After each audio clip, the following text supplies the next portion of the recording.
everyone, on behalf of the Mindalia TV team, welcome to Mindalia live streaming. Today we have the company of Mercedes Guzman in this space that we have called Neuroscience and Your Inner Child. Mercedes Guzman, she is a life coach, the creator of her own technique of therapy. She is a published author and a speaker. Before starting with her, we just want to remind you who we are. We are Mindalia. We are an international non-profit organization, and our mission is to share information that can help raise the level of consciousness in the planet. You can collaborate with us just by liking our content or sharing even with someone that you think that may benefit of the information that we share here on a daily basis. Let's not delay this any further. Let me bring and introduce Mercedes Guzman. Mercedes, welcome to Mindalia. It is our pleasure to have you now in English. Oh, wow. I am so excited to be with you, Mirna, again. We were in Spanish, Mindalia, the other day, and now we are sharing this information to this beautiful community. And I am very thankful, very, very honored to be here in front of you. And let's have a great conversation. Yes, we are going to have a great conversation. We already started having a great conversation when we were just talking before airing this space, talking about how you help people, how the technique that you develop has been helping people, and that people are even looking for this type of techniques, this type of knowledge and insights nowadays, even younger, because we tend to think that maybe we need to wait until we have like the midlife crisis to search for help. But you were telling me that even very, very young people are reaching out just to get some help in regards to this. Can you tell me a little bit about it? Exactly. Okay. When we are in our mother's womb, now studies show that 250,000 neurons are being formed every minute, meaning that in 4 minutes, we already have 1 million neurons being formed in the body of the child and the emotional. And when you are born into a society, into a mother that maybe she had a very hard life, their concepts are passing to you, and you already have neurologically and physically, emotional, and spiritual, and then you are being formed into a life that is not yours. And now Joe Dispenza, Bruce Lipton have taught us about the neuroscience of the brain and how our inner child is being formed in different areas, like economically, the money, physically, emotionally, and we even are born into the religion that your parents have, the Democrat or liberal, or meaning that you are already set in an environment that is not yours. So when you start questioning, when you are growing up and you are seeing that what they're saying is not in agreement of what you are seeing or what they are saying, you start questioning and you become confused, you become angry, you become worried, and because you don't understand as a child what is going on. And what is start happening is that your brain start associating these things with what the little child know, the little that they know. For example, we were talking about being fearful about getting married, okay? This is something that I have seen in women because we don't know exactly what that little girl accepted when she was growing up. What happened with my mother and my father? What made me think that marriage is a how do you say, a jail, where they put a jail, Exactly, a prison. A prison, exactly. Is marriage a place where you are not free of create your own economy? You are not free to be you. You are not free to be the woman or the man that you were created to be. So you see marriage as a prison. And that little girl grew up, or that little boy grew up in that environment. And now that you are an adult, maybe you are already divorced, maybe you are in a marriage and you want to get out and you don't know why. And I have seen this time and time again with women. For example, Let me tell you a story. I'm not going to mention names or nothing. This was a CEO of a company. She was very professional. But the people that she would date were people that put floors, or they were carpenters. Nothing bad with that, okay? They were very handsome guys, by the way. So she would date these guys, but it ended up in a big mess. So when she came to see me, we went into her childhood, and what we saw, because this is the point, the ICL technique that I created is an inner child love process, meaning that I, the adult, can become the coach, the mother and the father of my inner child. It's not like you're gonna become like a child. No, you already you were a child, but that child became broken because of the condition and the circumstances that you grew up and all the drama and trauma that you went through. So the technique that I teach, and when a person comes to see me, I said, I need the adult. I need this person that have already meditated, that have already went to the India and still are having this problem. It's because you have not talked to your inner child. So she came to see me. We went into her childhood, and what happened was that her mother did not work. She was a homestay mom, and her dad was very rich. He will treat her mother like a maid, and she will not respect women. She said when she was 12, I will never allow a man to treat me bad. I will be prosperous, and I will have my own business, my own company. So she became that. And guess what? She will attract men that were not making money at the level of her. Not providers. No providers, because she became the father. You see, she changed the roles. So she was the one that had money, and she would treat the other ones down. And she was not aware of that, because the subconscious mind is being formed in your first 5 years of your life, like a Bruce Lipton said. Okay, and then from 5 to 10 is just cycles being repeated. And you are an adult and you're repeating those cycles. You know what? I help her. She did her own journey, and now she's very happily married with a very rich guy, and they travel all around the world. Okay, so what is it? Who is governing your reality at the present time? What is your brain telling you about relationship, about money, about your own body?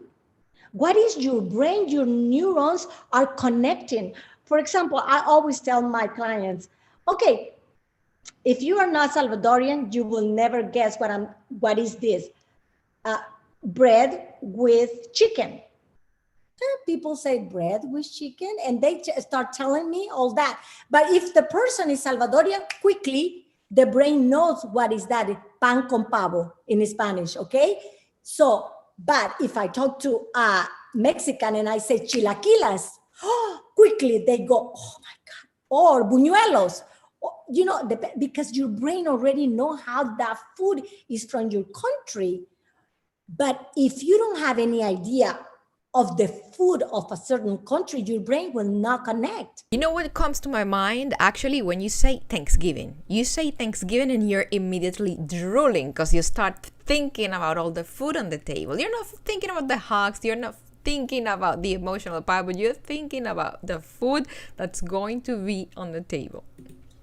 Correct. So this is the same thing with the inner child. The inner child was programmed in a certain way. So when you are in front of life as an adult, you become this crazy person. That's why I entered this world of teaching about the inner child. Believe me, I could be teaching about angels. I could be teaching about, you name it. I study everything. But Mirna, when I was a mother of my fourth child, I was becoming an insane person. I will hit my children, and I will scream, and I became this insane person that if somebody would have filmed me, they would have put me in jail, because what I was doing to my children was not right, Mirna.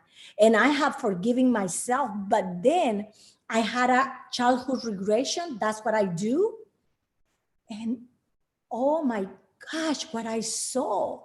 My poor mother had it worse, because this healing the inner child is not going to your past and blame your parents. It's not about that. It's understanding why they did what they did to you, so you can teach your inner child to be free and to be healed.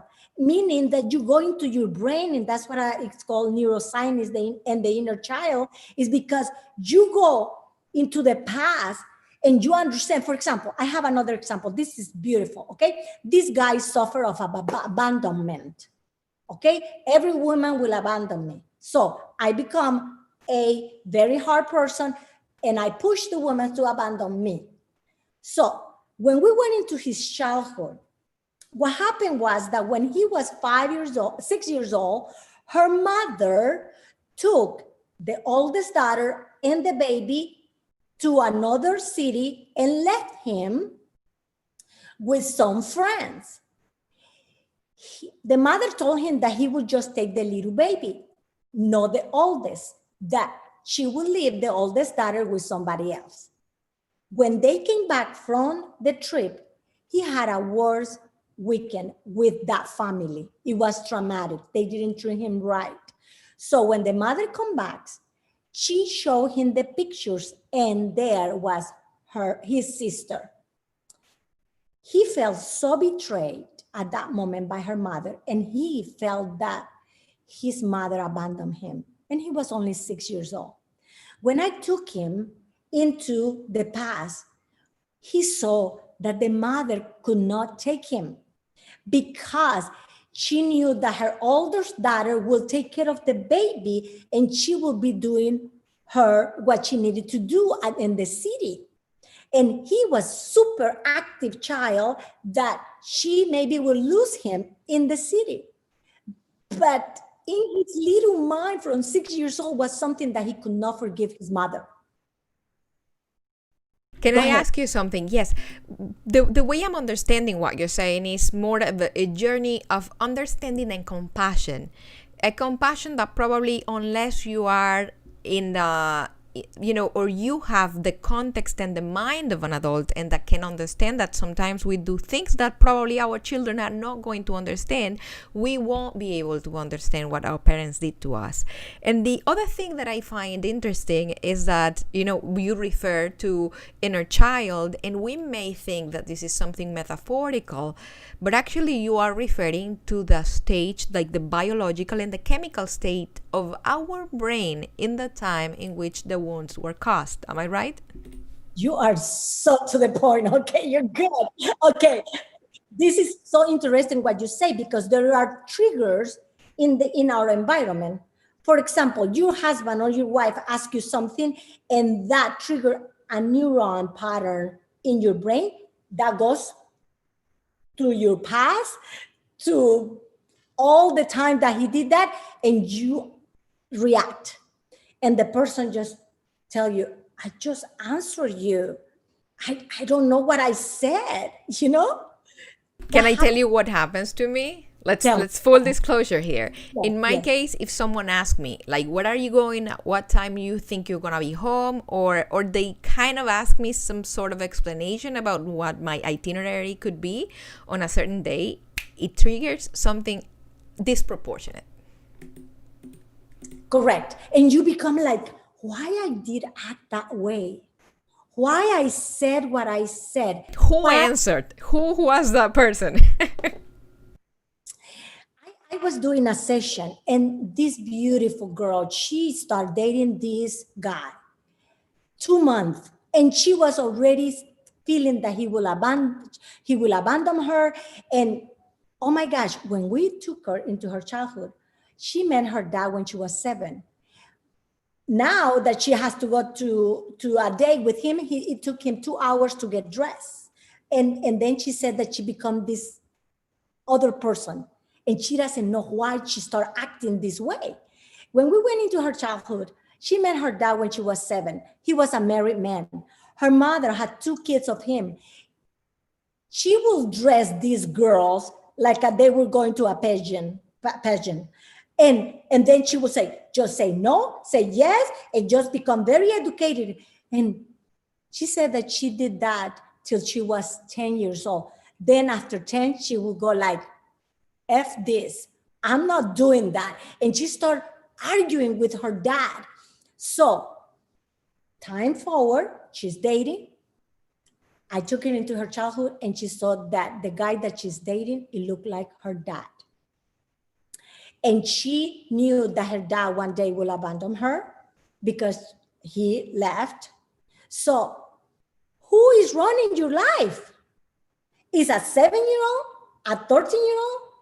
At what age is running your relationship, your money issues?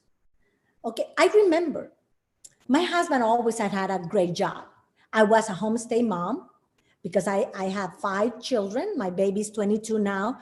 And I always say, every month we don't have money. Every month we are with no money in the bank. And lo and behold, that happened. Why? Because even though I will see money, my brain will see no money. Why? Because when I was growing up, I was raised at the marketplace. I am from El Salvador, and my parents were the marketers, okay? They were in the marketplace. So I will have an apron after school and will sell food. And I will put the money on my little delantal apron, pocket. And then at the end of the day, we'll put the money on the table and then we'll give it to mommy. Then I will say, mommy, can I have some shoes? No, there's no money. Mommy, can I have a dress? There's no money. And I will see money, but my mother will say there was no money. And I believe her. I was a child, 7, 8, 9, 10 years old. And that programming came into my brain. And then when I was adult, I will say, there's no money. There's no money. And there is laws in the universe, the law of cause and effect, the law of attraction, the law of the power of the word. And you manifest through these principles. But who is running your reality? Who is creating the script of your movie? I feel that according to what you're saying and a little bit of knowledge that I may have, that maybe we are filtering through that filter of a misconception of a certain situation. Maybe in that case, yes, there was money, but the money was destined towards something, more important priorities. So in most of the situations, we may be living through some sort of nightmare that it doesn't have a foundation on reality, but on a conception that we made based on a very short context or a very immature mindset. So once you tap into the type of therapy that you, for example, do, what are the results? What happens when someone identifies who's the man running the script, which of my inner children, because I'm not going to say we have one, there's like a whole population of stages, right? How is the life of someone that can identify who's running the show? Okay, you become more aware and more present. Whatever you do, it becomes exponential. For example, if you start meditating, you become more present. But this is the thing. Okay, let's say this is the glass, and this is your subconscious. And this is an example that they have done. If your inner child went through trauma and drama, and that is stayed there, no matter how much yoga you do, how much meditation you do, how much affirmation you do, if you have not talked to your inner child or see the trauma that you went through, you still will create the same pattern. So it's like putting perfume without taking a shower. Exactly. I did that today because I had to run. Okay, I didn't take a shower in the morning and I put, exactly. You're so right about that. So what happened when a person starts waking up to their power? You become more adult. You become a woman, an empowered woman. You can say to a person, if they are trying to minimize you, to your husband or to your woman, I mean, whatever you are, words from the heart, word from your power. You become more in charge of your destiny. You become more in charge of your body.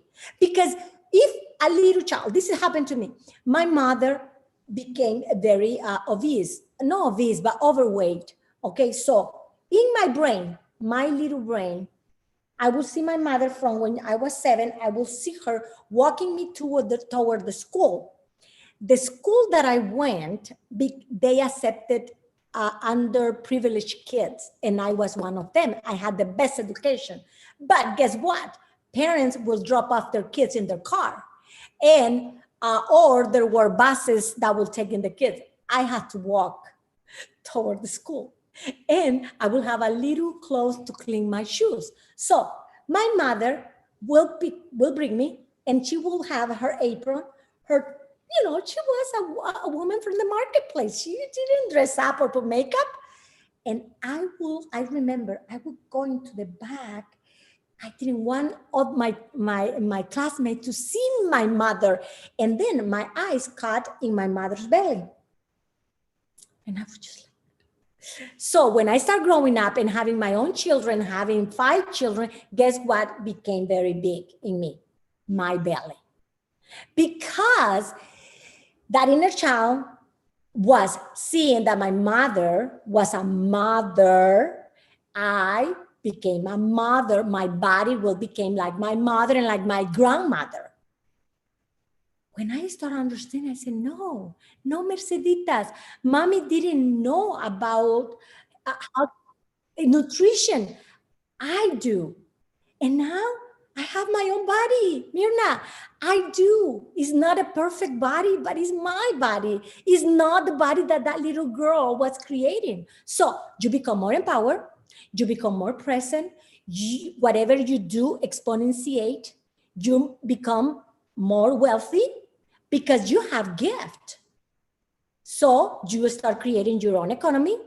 You have better relationship with your children. You have better relationship with your husband. You have better relation with your people that work with. Because if you're not married or not have children, guess who is going to push your buttons? The people that you work with, because you are 8 hours with them, and there's gonna be a sister there, an auntie there, your dad there, because you are not exempt of not going through the emotions. Even your dog will hurt you. Even your phone will hurt you. You will have a bad relationship with your phone. It doesn't matter. Life will put you back into the cycles. So you become more you. You become an adult. Mercedes, in a way, the type of decisions that we don't make because we are trying to run away from a certain situation, it's just going to bring it back regardless of the packaging.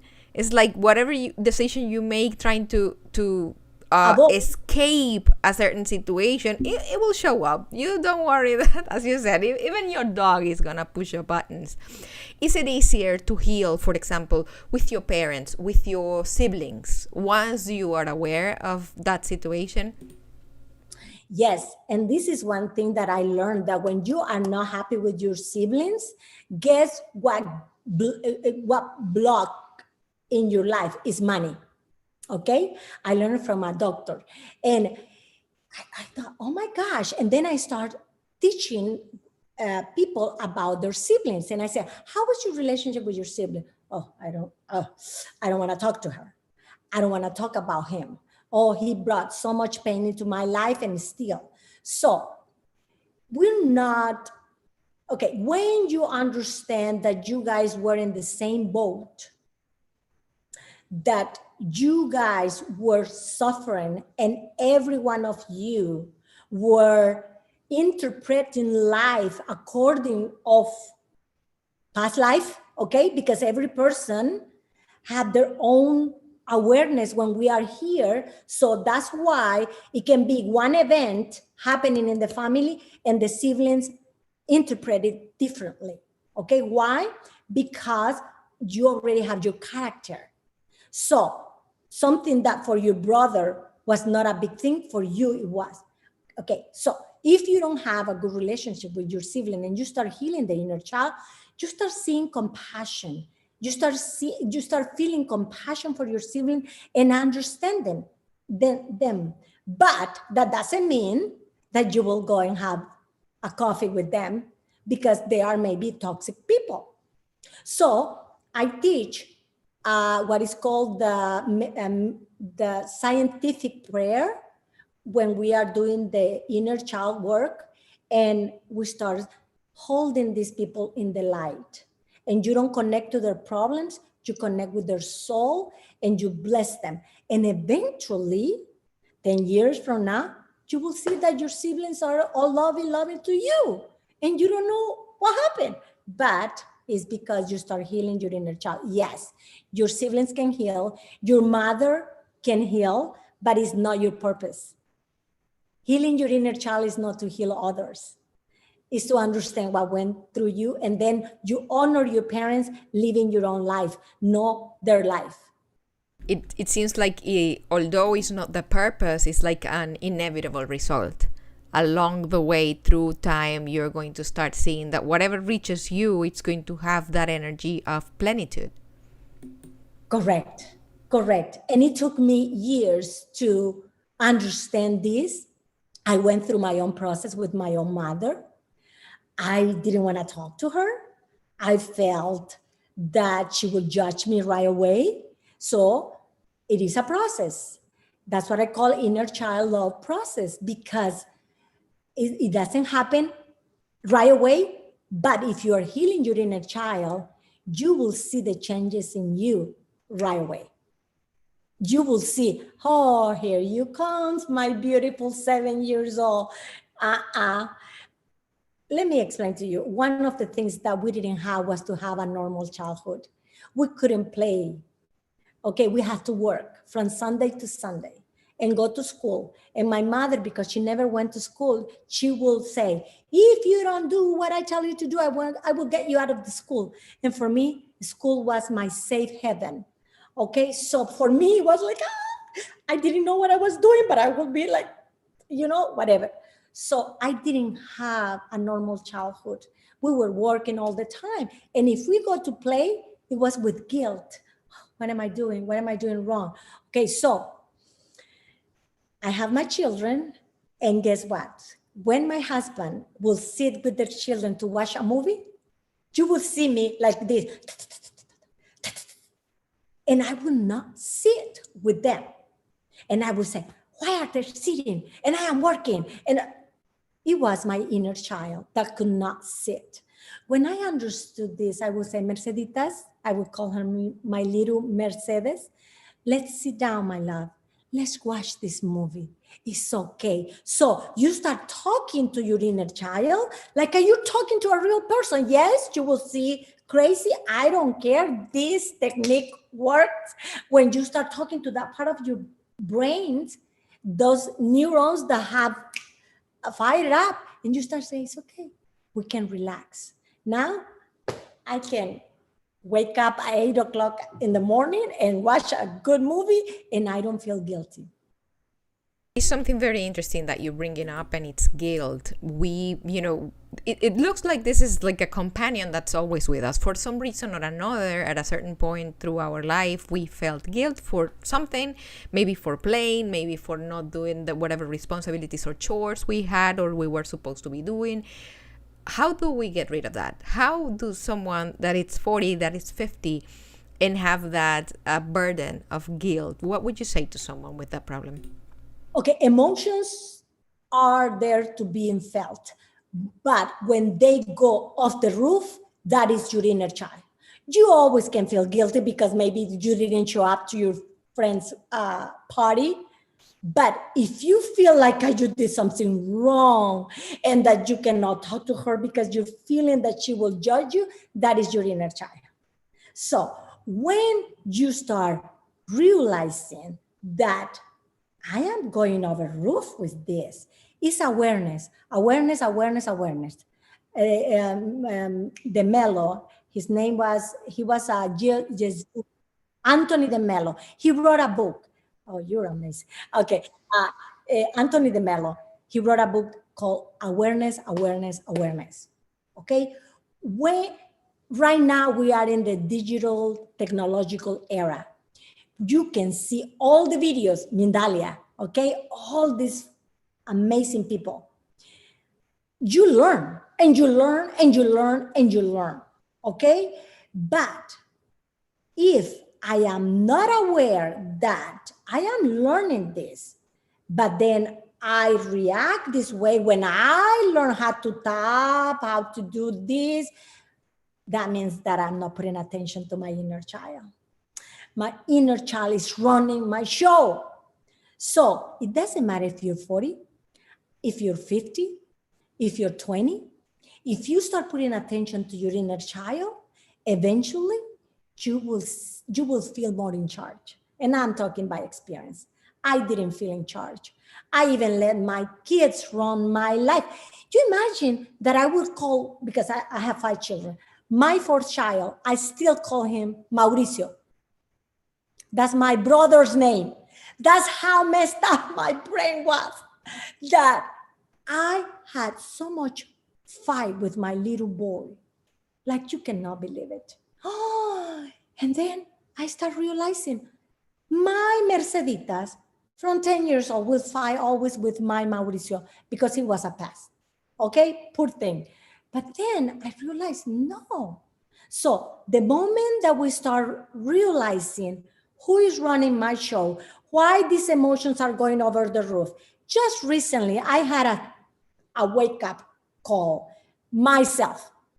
I'm not going to go into details, but I was just like, oh, and I was blaming my husband. Okay. And this happened 15 years ago, and I was still commenting with my friends, and I would make him feel bad. And then I realized, oh my gosh, that was a cycle that happened to me when I was 12. And then I was demanding from my husband something that my mother didn't give me at that moment. And it made me feel so shameful. My husband couldn't. He was empty as me. Oh, it was a huge, beautiful realization. Oh my God, I closed that cycle, Myrna. That is amazing when you say that you were expecting for your husband to give you that thing that you were not able to get when you were 12, that your mother didn't give you. But it looks like we are on that same pattern all the time. We are always wanting for other people, other relationships, other assets even, to give us what we are not giving to ourselves. When we listen to that inner child, to that inner teenager, to that inner baby, that is a way of attending or to supplying a need that wasn't supplied at a specific time in our lives? Correct. And that's the technique, is to understand that there is no mother, father, siblings. It is you that are blaming yourself or getting angry or getting upset.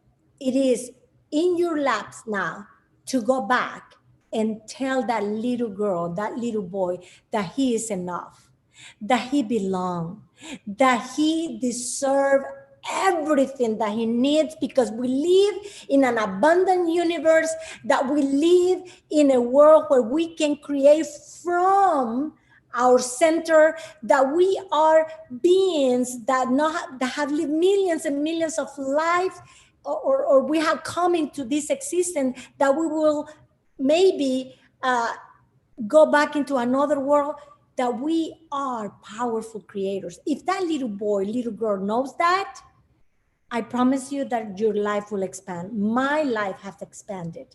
And I every day have like 5 or 6 people that I see every day, Myrna. And the joy that I have to see that they are like, oh my gosh, I have not seen that before. Oh my, now you have a choice. Now you have a choice to live the life that you deserve. And that's my mission. In this time and space, my mission is that everyone can feel love, can feel forgiveness, can feel compassion. And nobody can do it, only you. You know what I also feel as I listen to you is that maybe we can even give that inner child the opportunity to cry, to throw a tantrum, because we live in this world in which every time we see someone crying or someone in distress, please don't cry, stop crying. How many times? All you need is just to cry, to let all that out, right? And I love that you say that, because I always tell my clients, I say, cry with consciousness, and say to that little or little boy, it's okay to cry. It's okay to cry. And I am so happy that you're crying. And you cry with your inner child. And you cry your own tear with your inner child. It's beautiful. This process of healing your inner child, I recommend it to everyone. There is not that many people that just focus on the inner child, but there is people around the world that can help you. If not, you can call me. Mercedes, this sounds beautiful, and I bring back what we said earlier. We are not talking about a metaphorical inner child. We are actually talking about a biological, chemical stage of your brain in which certain patterns are established. We can go there and we can, make it better. We are being joined in this conversation, Mercedes, because we are doing this simultaneously through our YouTube channels. We are in our Facebook and different platforms, Twitch, VK, Von Live. And as always, we have people that are with us all the time, and we have questions. The first question is being made by Janet Woodworth. She is a regular friend of ours. She's actually in Idaho in the United States, and she's telling us the following. When I was around 7 years old, my mom came home crying, and she was talking about my dad. I thought my dad physically abused and went to hide under the bed. After many years, I found out my mom saw my dad with another woman. It was my issue now not to trust men, and I have problems finding a good one. What can we say to Janet? Janice, the way that you can break this pattern is talking to your inner child. How you talk to your inner child, okay? So this is what I do, okay? You can sit in a place where nobody is going to interrupt you, and you can use a technique to get you into alpha level. I teach the Silva method, and you go 333 222 111. You take a deep breath and you say, what is your name? Janet. Janet, and you call your inner child at that age. Okay, come, sweetie, come sit with me. Come. And then you let her cry with you and say, it's okay. We are not there anymore. Mommy didn't know better. Daddy didn't know better. They were two children hurting.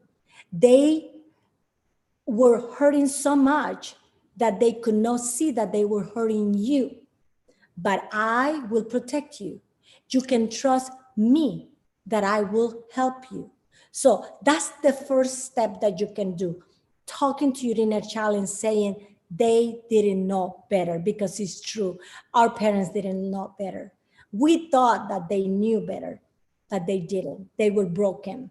So that's the first step, Janet. That's how you can start connecting with your inner child. And there's so much information on the website. So you can start really reaching out for that inner child, and you can become the adult that you deserve to be and have that companion that is waiting for you. Or you can release the one that you have and attract the one that you deserve. Thank you for that answer. Edna is also asking us a question, and it goes as follows. When we feel guilty for saying no to friends or family members when they ask us to do something we can't do or don't want to do, does that guilt comes from our inner child? Thank you. Okay, great questions, okay? Because we have been taught that we have to please everyone. Okay, it's a society of pleasing. Everything has to be done right now. So we are programmed to say yes. But many times we have read more and more that it's okay to say no. Okay? And that's what I was telling you. You are going to feel some kind of guilt, okay? But when I cannot sleep because I say no, I feel, oh my God, I said no. Oh, what is she going to say? Oh my God, next time that she asks me and then I say no. And then you start creating this story around saying no.